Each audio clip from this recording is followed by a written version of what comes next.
Bonjour à tous, nous revoilà donc pour les tutos sur le nouveau site Emploi Territorial.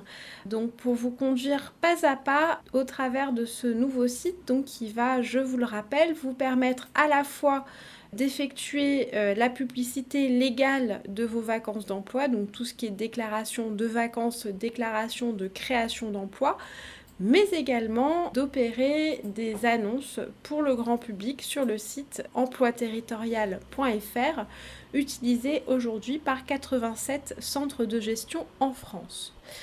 Nous avons déjà vu ensemble l'ergonomie du site et comment vous y connecter. Nous avons vu également ce qu'il y a à faire lors de votre première connexion, donc pour renseigner vos données et vos coordonnées. Nous allons désormais voir ensemble comment effectuer ce pourquoi Emploi Territorial existe, donc toutes vos opérations de recrutement. À la différence de la bourse de l'emploi qu'on connaissait jusqu'à présent, on va avoir un nom générique d'opération.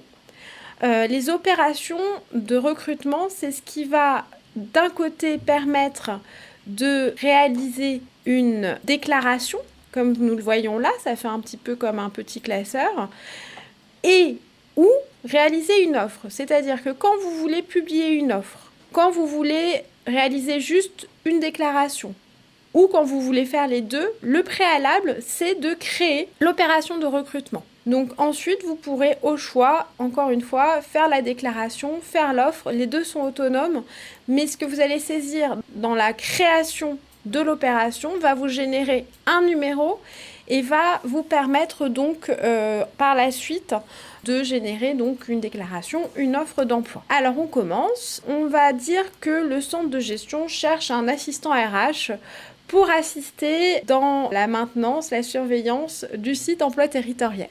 Comme pour le site, donc là on va créer l'opération, donc le préalable à la suite. Donc on va employer sur un emploi permanent. Mon conseil d'administration s'est réuni à voter la création de ce nouveau poste à temps plein. Il a accepté donc de le faire sur plusieurs grades, donc il a fait plusieurs délibérations. Donc on va faire une offre multigrade. Donc c'est parti pour la création de l'opération. Donc dès l'opération, on va partir sur des éléments en lien avec le répertoire des métiers du CNFPT. Donc affaires générales, juridiques, etc., etc., etc. Donc c'est par ordre alphabétique.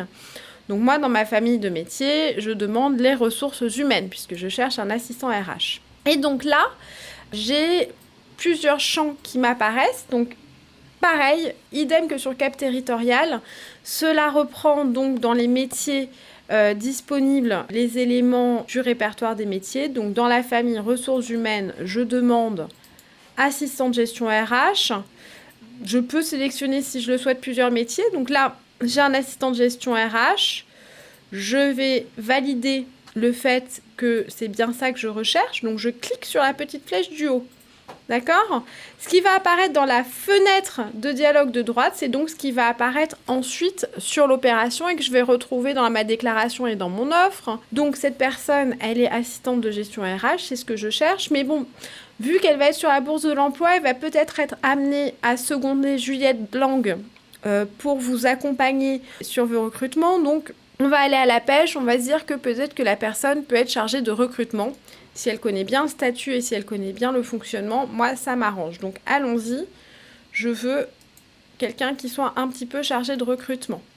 Et puis, je vais aussi lui donner des missions sur les missions temporaires. Donc, elle va à la fois être sur la bourse et aussi sur les missions temporaires. Donc, je veux qu'elle puisse avoir de la gestion administrative et être un petit peu responsable. Donc, hop, je clique. Ah, mais responsable, finalement, ça va pas. Donc, en fait, non, je vais rester sur les deux premiers items que j'ai réservés. Donc là, je retourne sur la partie responsable. Finalement, je veux pas qu'elle soit responsable.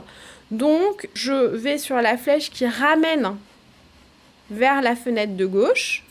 Et je reclique dessus et ça me l'enlève. Voilà. Ensuite, donc, le secteur d'affectation doit être renseigné. Donc, C'est toujours la même façon de faire que sur le répertoire des métiers, et donc c'est personnel et ressources humaines.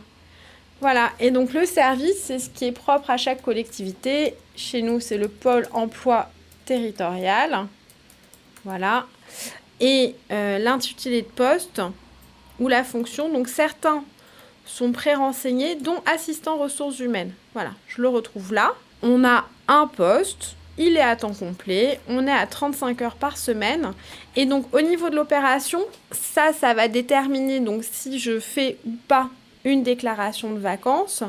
Je vous le disais tout à l'heure, on est sur de la création d'emplois. Mais j'aurais pu décider de faire un contrat d'apprentissage, auquel cas je n'aurais pas eu à faire donc de déclaration de vacances. Donc là, c'est une création d'emploi. Et le nom du contact, ben, je renseigne, c'est moi qui vais recruter cette personne, donc c'est moi le contact. Je crée. Là, ça traite mon formulaire, et donc là, il me demande ce que je veux faire. Je peux laisser les choses en l'état et dire j'ai créé mon opération, je reviendrai plus tard faire ma déclaration de vacances parce que j'ai pas encore ma délib. Ça me fait un pense-bête. Je sais que l'opération est créée, elle a un numéro. Je peux aussi toujours attendre ma délib parce que ça met un petit peu de temps à revenir chez moi et commencer à saisir l'offre parce que je veux commencer à aller à la pêche. Mais bon, j'ai ma délib, donc je vais faire ma déclaration de vacances, je vais dans l'ordre. Donc là, je clique dessus et donc on est sur le numéro de l'opération qui a été générée à l'instant. On retrouve les éléments que j'ai commencé à renseigner. Donc là, je suis sur la déclaration de publicité légale pour un poste d'assistant ressources humaines. Il ne s'agit pas d'un emploi fonctionnel. Par contre, je vais rechercher dans la filière administrative et je peux sélectionner plusieurs grades puisque mes élus ont fait plusieurs délibérations qui ont été validées en CT. Donc, je vais recruter soit quelqu'un qui est adjoint administratif principal de 2e classe, un poste d'adjoint administratif territorial. J'aimerais que la personne ait un peu d'expérience, donc c'est fait exprès que j'ai commencé par le première classe, puisque c'est ça qui apparaîtra par la suite aussi dans mon offre en premier, par défaut. Si jamais j'avais cherché un DRH hors classe, j'aurais pu chercher un administrateur. Auquel cas, si je recherche un administrateur, c'est en priorité le CNFPT qui cherche les A+, qui va traiter ma demande. Bon, là, en l'occurrence, je cherche de l'adjoint administratif, donc on sait que c'est le CDG. On me demande s'il s'agit d'une promotion interne. Pourquoi on me demande ça? Puisque vous le savez, quand il y a un changement de grade, un avancement de grade au sein d'un même cadre d'emploi, il n'est pas nécessaire de créer une déclaration de vacances. Dans mon cas, il ne s'agit pas d'une promotion interne, d'un avancement de grade, mais il s'agit bien d'une création d'emploi, donc je n'ai pas la personne à mettre devant. Donc non, il ne s'agit pas d'une promotion interne. Mon poste est à pourvoir dans un délai raisonnable de 2 mois, parce que j'anticipe les choses, donc on va mettre qu'il est à pourvoir. Nous sommes aujourd'hui le 21 novembre, donc j'aimerais que la personne soit recrutée au plus tard le 21 janvier. Donc là, je peux faire un bref descriptif du poste, donc allons-y. Bon, ça y est, j'ai décrit mon poste à pourvoir. J'ai quand même encore un peu de place, mais on ne va pas la faire en entier. En tout cas, je peux avoir le champ libre. Pour info, dans certaines familles de métiers, et notamment la secrétaire de mairie, vous pouvez avoir une description du poste qui est pré-enregistrée. Je vous recommande quand même chaleureusement de personnaliser votre annonce, car un candidat qui voit 15 fois la même annonce, même auprès d'employeurs différents, va être moins enclin à avoir envie de cliquer pour postuler. Donc, je reprends ma vacance d'emploi et renseigne le motif de la saisie. Vous vous souvenez, je vous l'ai dit tout à l'heure, il s'agit donc de la création d'un emploi. Et donc là, il faut que je fasse le détail de saisie. Donc, est-ce qu'il s'agit d'un changement de temps de travail ou un nouveau besoin? Là, en l'occurrence, il s'agit d'un nouveau besoin. Je crée. Et donc là, je peux encore modifier ou saisir l'offre associée à l'opération. Donc, j'ai besoin de faire une offre d'emploi me concernant. Je ne suis pas obligée, mais je vais le faire puisque je trouve que Emploi territorial va me permettre de trouver les candidats compétents pour cette mission. Donc, je saisis l'offre. Donc là, je reprends. Vous voyez, on retrouve toujours le numéro d'opération. On retrouve toujours l'intitulé du poste que j'ai renseigné tout à l'heure, la famille de métier, donc le métier de l'opération également. On me redemande s'il s'agit d'un emploi fonctionnel, on me demande la filière recherchée. Donc là, on est sur quelque chose qui est indépendant de ce que j'ai fait dans ma DVE. Et donc tout à l'heure, je vous disais qu'on pouvait avoir des éléments qui sont pré-renseignés. Elles ne le sont pas sur la déclaration puisqu'on est sur du descriptif succinct. Là, sur les métiers qu'on retrouve pré-renseignés au moment de la création de l'opération, ils sont également pré-renseignés ici, dans le descriptif de l'emploi, là, dans les missions, et là, dans le profil recherché. Donc, ça reprend les fiches métiers du CNFPT déclinées en savoir, savoir-faire et savoir-être. Donc, ce sont des choses aussi que je peux modifier. Par exemple, moi, j'ai envie de quelqu'un qui sait s'adapter aux demandes. Eh bien, je peux le rajouter, s'adapter aux demandes des collectivités. Voilà, je peux le renseigner. Par contre, parce que je trouvais que là, cet élément-là était peut-être un peu trop vague, donc je peux le supprimer. Voilà, je peux supprimer, je peux modifier, je peux faire ce que je veux. Mais ça me donne un canevas pour renseigner la fiche métier. Le logement, bon bah j'en ai pas, je suis désolée. Mon poste est à pourvoir au plus tard le 21 janvier.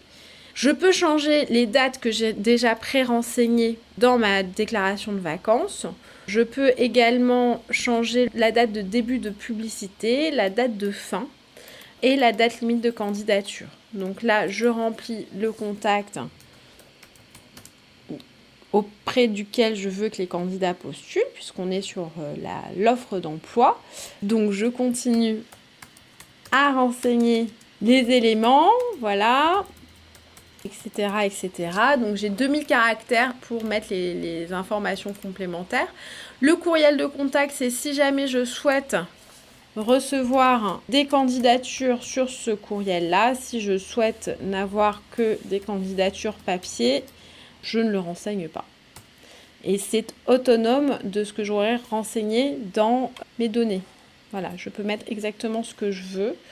Donc là, en l'occurrence, en essayant de ne pas se tromper, il s'agit donc de l'adresse de l'agence compétences et territoires. Le lien de la publication, c'est si jamais je publie ma publication sur mon site internet. Donc, je peux renseigner le lien. Ce n'est pas le cas pour nous, mais si jamais sur votre propre site internet, vous faites des publications, vous pouvez donc copier le lien et le coller ici. Le département du lieu de travail, le secteur géographique. Donc, vous vous souvenez, c'est le fameux bassin d'emploi. Donc, nous, on est sur le bassin géographique d'Épinal. L'adresse du lieu de travail, donc c'est l'adresse où la personne va travailler. Donc nous, ce n'est pas au centre de gestion de la Clé d'Or, mais à l'agence compétences et territoires. Je mets donc l'adresse de l'agence, 1 avenue de la Béostette. Je peux changer le code postal, donc 88 190 à Golbet. Et donc là, ça y est, j'ai créé. Et vous voyez, je peux même vérifier sur Google Maps que c'est bien l'adresse que je recherchais. Elle est là. Nous allons donc créer notre offre. Je clique et là, je retrouve mon pop-up. Donc, il faut savoir que pour l'instant, mon opération est complétée. Donc, j'ai créé une opération. J'avais besoin de faire ma déclaration de vacances, c'est fait. J'avais besoin de faire l'offre, c'est fait. Tout cela est maintenant transmissible au centre de gestion. Je peux donc la visualiser une dernière fois pour vérifier. Donc là, tout est transmissible. L'opération est transmissible. La déclaration l'est, l'offre l'est. Et je n'ai pas encore saisi de déclaration de recrutement. Donc là, je retrouve tous les éléments que j'ai pu renseigner, l'opération donc, qui est la synthèse, les détails de la déclaration de vacances. Je peux encore donc la modifier.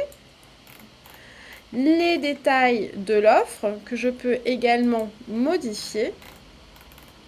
Et donc vous voyez que là, je peux me dire, ok, mon offre est prête, je veux la transmettre.